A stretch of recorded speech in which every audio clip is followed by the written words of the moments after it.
বিল্ডিংটা দেখেন কিন্তু এটা এগিয়ে এসেছে।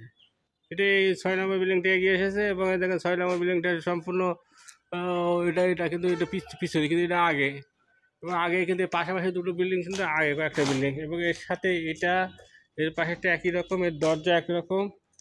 এর ভিতর থেকে আপনি আসবে, ভিতর থেকে এসে আপনি এই যে দেখেন এর ভিউটা কীরকম।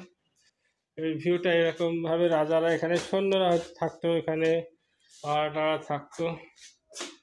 ঘরগুলো তো দেখছেন, বেশি শোয়ার টোয়ার ঘর দরজা ছিল, ভিতরে ছাদটা এরকম ছিল। তারপরে এরকম সুন্দর করে ওই পাশে থাকার একটা ব্যবস্থা, বেশ কয়েকটা ২-৩টে রুম নিয়ে সব এখানে থাকতো।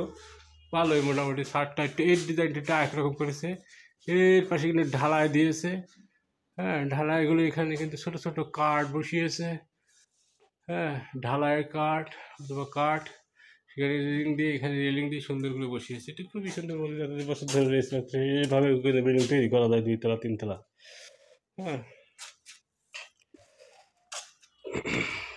পাশের বিল্ডিংটাও দেখেন, ৫ নম্বর বিল্ডিং ওই একই রকম, তবে এর বারান্দাটা ওর বারান্দাটা এরকম, আর এর বারান্দাটা একটু আরেক রকম আসতে, তবে কাছাকাছি একই রকম। এখানে ৫ নম্বর বিল্ডিং এরকমভাবে থাকতো। ৪ নম্বর বিল্ডিংটা দেখি একটু ছোটো করে ফেলেছে, এটা ছোটো করে ফেলেছে, এবং এর ভিতরে কিন্তু খুব সুন্দর এখনও এটা পাথরের একটা আভাস আছে।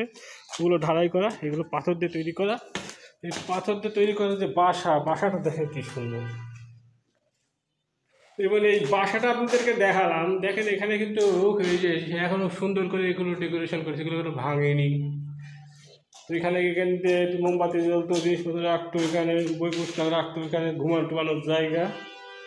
আর একটা রুম কিন্তু আপনারা দেখতে পাচ্ছেন, খুব সুন্দর আছে এখানে, সুন্দর করে এখানে বেলকুনি আছে, বাইরে রান্না করছে, সৈন্যরা পাহারা থাকতো, ওনারা এখানে রেস্ট করতে, এখানে বাসা বাড়ি আর কি, রুম, ভালো রুম, একটা ঘরের তৈরি করা হয়েছে, সুন্দর হয়েছে।